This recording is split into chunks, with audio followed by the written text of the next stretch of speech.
Is everyone aware that no matter who sits as president of the U.S., Jesus still sits as king over all things? Right? That hasn't changed, by the way.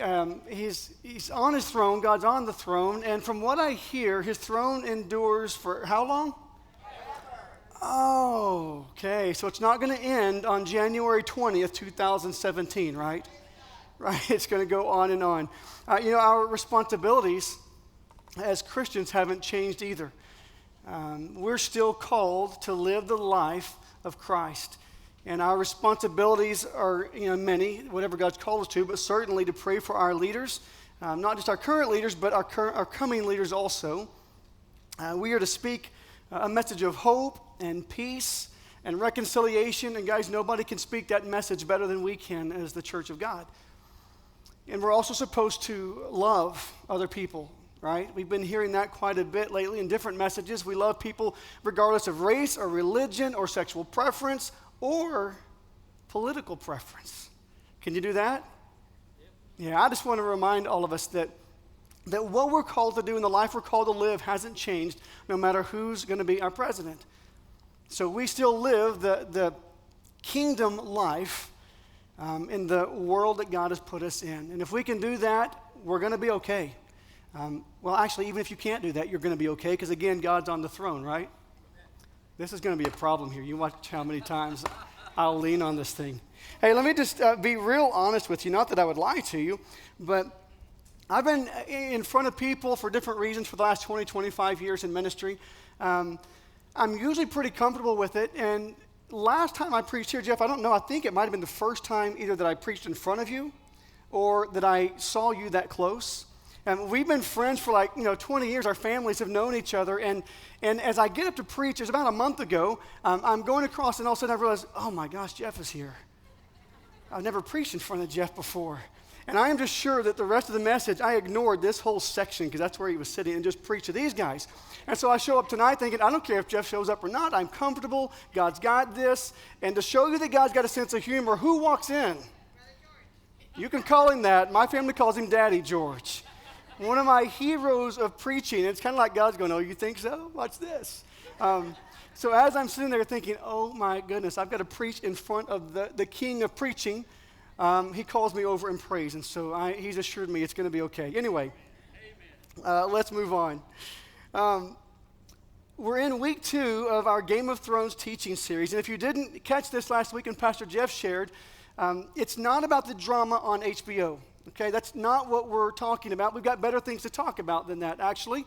What we're looking at are the dwelling places or the thrones of God that are mentioned all throughout the Bible that illustrate his desire to dwell with us, to be in fellowship with us. That's what this series is about. It's helping us to understand that God wants relationship no matter who we are, where we've come from, what we've done. Now, last week we looked at Adam and Eve in the garden and found that God dwelt with them there in the garden at creation. His design was to dwell with and have fellowship with humanity forever. But we didn't do too well with that plan, did we? Instead, if you'll remember the story, and many of you have heard it for years, for some of you it's new, but let me just point out that Adam and Eve decided it was best that they sat on the throne of their life. And by their sin, they broke fellowship with God, and they were separated from the personal presence of God, right? Banished from the garden even. Now, we understand that God is omnipresent, right? That he's everywhere all the time. But it's also the case that God is sometimes powerfully, personally present in a moment. We call that his manifest presence, meaning that he is sometimes convincingly, his presence is sometimes convincingly made known in different situations. And so, yes, he's present everywhere all the time, but sometimes he's present in a very powerful, felt way. And he's at work in very powerful, almost tangible ways. Now, Adam and Eve experienced that presence of God with them, and many others have experienced it after them throughout the Bible, even through modern times. We experience at times this manifest presence. Many of those times that we see in the Bible were with Moses, right? Moses has this very significant part in God's story. And it's lengthy as well. We're not going to look at Moses' entire story today, but we are going to look at kind of an abbreviated version of Moses so that we can see what characterized his relationship with God and what should characterize our relationship with God as well. Okay? Now, I'm going to catch us all up on where we're going to read from today, kind of a quick run through Moses' life so you get an idea of some of the experiences that he's had. Now, if you'll remember, Moses hears from God through this experience with the burning bush. Remember that? And then shortly after that, Moses is used by God to display his power to Pharaoh and to the Egyptians, even to the Israelites, through those 10 incredible plagues that took place in Egypt. And then after that, Moses is empowered by God to lead probably a couple of million or more people out of Egypt. And his previous experience, remember, is with sheep. So this is kind of a step up for Moses, and it I think, lets us know this is not about Moses' ability. This is God empowering him to do what he called him to do. God is there with him in this time. And he, after that, leading these guys out of Egypt, crosses the Red Sea with them on dry ground, right? Looks back and sees the armies of Pharaoh being swallowed by walls of water. And then he sees God lead the people of Israel with a pillar of fire at night and a cloud by day. He watches God miraculously provide manna and quail and water from a rock for those millions of people. And he has a number of mountaintop experiences with God also, one of which resulted in the 10 Commandments, where God wrote out those 10 Commandments himself. And so, to me at least, looking at the experiences that Moses had with God, it's not hard for me to understand why one of the greatest characteristics of his relationship with God was this desire to know God and to be with God. Right? He's seen all of these powerful displays time after time after time, and so it's easy to understand why Moses would say, God, I'm with you. I want to know you. I want to be with you. I want you with me. It's just understandable that he would do that. Now, this desire that Moses has to know God and to be with him is actually kind of identified in Exodus chapter 33. We'll get there in just a moment, but it's right after the golden calf incident. If you remember that, Moses goes up on Mount Sinai. He's getting the 10 Commandments. While he's up there, the people get tired of waiting, right? They get bored. And so they ask Aaron, Moses' brother, if he'll form this idol for them to represent their God, and he does it. Moses comes down. And he finds the people worshiping this idol. They're breaking at least the first 2 commandments that he's holding on the tablets in his arms. And so what does Moses do? He gets angry, throws down the tablets, they break, and then he issues a little Old Testament justice among the Israelites there. And that's where we pick up now in Exodus chapter 33, verse 12. Now, if you are new here tonight, these verses are going to be on the screens behind me. They're also in that bulletin that you received on the back side, so you can follow along either way. Exodus 33, verse 12. Moses said to the Lord, you have been telling me, lead these people, but you've not let me know whom you will send with me. You've said, I know you by name, and you have found favor with me. If you're pleased with me, teach me your ways, that I may know you and continue to find favor with you. Remember that this nation is your people. And the Lord replied, my presence will go with you, and I will give you rest. Then Moses said to him, well, if your presence does not go with us, do not send us up from here. I mean, how will anyone know that you are pleased with me and with your people unless you go with us? Well, what else will distinguish me and your people from all of the other people on the face of the earth? And the Lord said to Moses, I will do the very thing you have asked, because I am pleased with you, and I know you by name. And then Moses said, now show me your glory. There's a lot of things that if I were Moses, I might have asked for or mentioned besides what he just mentioned, honestly. Having experienced what he has with the people that he's leading, there's a chance that I might have asked God for a better strategy for leading that wasn't quite so troublesome, or even a new people to lead, because he's had these knuckleheads that just haven't really kept up with what he might have expected them to do. I might have asked for a reward or blessing because of what I've had to endure with the people of Israel or how committed I've been. But that's not what Moses does. Instead, what we find Moses doing is asking to be enlightened about God's ways so that he can know God better. Verse 13, right? Teach me your ways, he says. Show me your intentions with these people so that I can understand your character and your will. And then he asks also that God would go with him and with the people. That's verse 15. He basically says, if you ain't going with us, God, we don't want to go. We want you to be with us. And I love how he kind of ups the ask to know God there in verse 18 when he says, show me your glory. John Piper tells us that the glory of God is the infinite beauty and greatness of his manifold perfections. Right? So the limitless beauty and the limitless greatness of the many, many perfections of God. He says that's what the glory of God is. And so if you take that definition, I think it's a good one. What we see Moses doing here is asking to see the fullness of God's character and his attributes, all of it.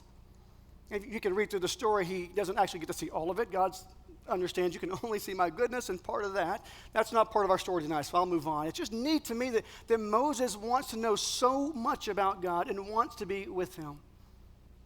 And I think what Moses is really asking for in that conversation with God is for more of what he's already experienced. I mean, think about the things we've already called out tonight. He certainly knows God. One thing we didn't call out is that the conversation God has with Moses when he tells him, I am. Moses learned a lot in that short statement, that God is eternally existent, that he's true reality, he's Yahweh. He's learned a lot through the giving of the 10 Commandments. He knows that God is holy. He knows that God is perfect, that he cares for his people. So he's already begun to know quite a bit about God, and he's had some great experiences with God being with him, right? Burning bush through Egypt, the cloud and the pillar of fire. So he's already experienced these things. I think what he's asking for is more of what he's already experienced, and in that, I think there's something for us as believers, and that is that we do well to realize that a present desire to know God more and to be with God is really inspired by remembering past experiences of knowing God and being with him and wanting more of that. So I think that's one reason it's good for us to mark our incredible moments with God, whether you're a person that journals or whether you Facebook about it, or even if you just sit and think about the moments that you've had with God where you felt his presence powerfully at work. Mark those moments so that you have something then to go back to remind you of what you want more of. That's what Moses is doing here. He's asking for more of what he's already experienced with God. His greatest desire is to know God and to be with God. What's your greatest desire? And let's not be too quick to say, oh, the same as Moses. I think that may be true for some of us, but let me just assume that you're all in my shoes. And I think a better way to answer or ask that question might be, what is your most often thought of or spoken of desire? Might not be to know and to be with God. New home, new car, different job, different president, more money, fewer problems. We have all of these things that we want, that we talk about a whole lot more than knowing God and being with him. And so I'm guessing, you don't have to raise your hand, but that there are others in here who could confess, like I would, that my greatest desire isn't always to know God and to be with him. For several months after moving to San Antonio, my most spoken of and thought of desire was for a new home or for land to build on. And my life group will tell you that was a frustration point for me, and it was thought of constantly. I just felt uneasy and not at rest because I didn't have this situation taken care of for my family. That's not my greatest desire anymore because now it's deer season. And so, I think of other things a little more often.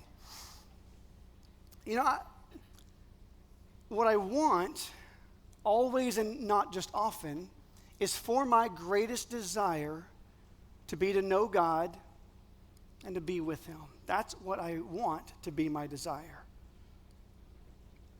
And I think if we together can honestly say one of two things, either that your desire, your greatest desire, is to know God and be with Him, or at least that you desire that your greatest desire would be those things, then there's a couple of things that help with that. One of them I've already called out, and that is remembering what we already have come to know and experience, right? Something in our minds, it helps us to know what we're wanting more of. But secondly is this: it helps us to desire God more if we create space for God to dwell. Right? Making room for God to be present and known in our life. Moses knew that. Israel, not so much. Moses, again, when you look over his life, he understands the power of the presence of God. Chapter 34, we find Moses even on the mountaintop. He's there for 40 days with God. He gets that the presence of God is an incredible thing to experience and to desire. Now, for those of you like Moses, you may not need what we're about to walk through, but for the rest of you who are like me, and the Israelites were at times, what I want to do is help you see what God brought about to help His people, Israel, experience and understand the value of creating space for Him in their lives. Right? In Exodus chapter 25, all the way through 31, God gives very specific instructions to Moses on how to create space for Him among His people. It's instructions for the building of the tabernacle. And then in Exodus chapter 36, that building of that tabernacle actually begins. You can read that later. We're not going to go through all of those chapters tonight, but if you want a fuller picture of what we're going to talk about here briefly, read through that later on. For now, you can just kind of look at the illustrations behind me as I walk you through a little bit about the tabernacle. Now, understand that the tabernacle was a couple of things, actually. One, it was a visual illustration for Israel of the actual presence of God. Okay, so something they could see to remind them that God was really there with them. It's also, though, for many of us, or it was back then, a foreshadowing of the relationship that Jesus would bring about for us, of the work that He would do for us. So to Moses and the Israelites, it was illustrative of and a place for the presence of God. Okay? For us today, it's a picture of what Jesus has done for us on the cross. Now, the tabernacle consisted of several features. And the first was the courtyard. It was about 75 feet wide, 150 feet long. It was surrounded by curtains, by cloth. And it had one entrance, which you talk about the foreshadowing part, helps us to understand there's one way to God, and that's, of course, through Jesus. And once you get into this courtyard, you're going to see three things. You see the altar of sacrifice. You see the basin for washing, and you'll see the sanctuary. Now, the altar of sacrifice is where a person would come in with their animal offering, an innocent, unblemished animal, and they would give it to the priest, who would then take and offer that animal as sacrifice for the forgiveness of sin. Okay, and then your part, if you were an Israelite, would have been done. From there, the priest continues to carry out everything from that point forward. I should point out also, though, that that's probably another message on its own. I'll do that some other time. So you've got the altar of sacrifice right there. You also had this basin for washing. And this is the place where the priest, before they went into the sanctuary, or the tabernacle proper, where they would wash their hands and feet. And it was symbolic of this cleansing, this purification, and a separation from sin. And then you have tabernacle proper, the sanctuary of God. And once you enter into the tabernacle, which was about a 15-foot by 45-foot tent, and it's divided into two different rooms. And in the front room, this is called the holy place. You have three things there. You have the golden lampstand that many of us identify as the menorah. And then you have the table of bread, table of presence. and also the altar of incense. Now, at that table of bread, it was just a table that had 12 loaves. They represented the 12 tribes of Israel. And it was symbolic of a few things, depending on who you read from. Certainly symbolic of God's provision for his people, of his desire to have fellowship with them. We understand the breaking of bread as a symbol of fellowship. And so it symbolized those, but also it symbolized that the nation of Israel was always before the Lord. All right, we moved from the table of bread to the altar of incense. That was where incense was burned in the morning, also in the evening, representing the prayers of the people going up to God as a fragrant offering. And then the lampstand then, oh, look at that. The lampstand then shed light in that whole room and on the items in the room, so that the only way a priest can actually do what he needs to do at the table of showbread or the altar of incense is by the light that is shown by the lampstand, which symbolizes Christ being the light of the world and bringing into view our fellowship with God and our direct communication with him. Okay, so that's the holy place. Then you have the most holy place, the back room. It's separated from the other room by a veil, and it contains the Ark of God, the Ark of the Covenant. Now, the veil represents this separation between a holy God and a sinful man. But the Ark, guys, this is representative of God's power and his presence, but it's also the actual throne of God. He hovered above it. His Spirit did at times. And so all of this you have in the Holy of Holies, it was called, that second room. What we see in the tabernacle are priests carrying out for the Israelites what Jesus has done for us. And in providing sacrifice and purification and fellowship and direct communication, what he's done in all that is helped Israel to create space for him, and he does the same for us. So you can see some of the parallels there. What we see is that the fellowship with God that was lost in the garden and that was remedied by Christ's work on the cross was illustrated there in the tabernacle. Right? And so for us, the tabernacle is that picture of Christ and the work that he's done for us. But for the children of Israel, it was the place of God's presence among them. It was the space that God commanded that they create for him. And you know what it took for them to create that space? A willing heart. Right? If you look at chapter 35, verse 4, you'll see that. Right? God's given these instructions for this magnificent tabernacle. And chapter 35, verse 4, Moses said to the whole Israelite community, "This is what the Lord has commanded. From what you have, take an offering for the Lord. Everyone who is willing is to bring an offering to the Lord of gold, silver, bronze, purple, blue, scarlet yarn, and fine linen, goat hair, ram skins dyed red, and another type of durable leather, acacia wood, olive oil for the light, spice for anointing oil, and for the fragrant incense, and onyx stones and other gems to be mounted on the ephod and the breastplate." Verse 20, then the whole Israelite community withdrew from Moses' presence, and everyone, here it is again, who was willing and whose heart moved them, came and brought an offering to the Lord for the work on the tent of meeting, for all its service, and for the sacred garments. So God explained to Moses earlier what was required for this space that he needed, the fellowship, the dwelling space for him among his people. And all he expected from his people was a willing heart. And sure, obedience followed. There was some work involved on their part, but God called for a willing heart to initiate this space for him to dwell. I tell you, creating space in your life for God might mean adding some things to your life.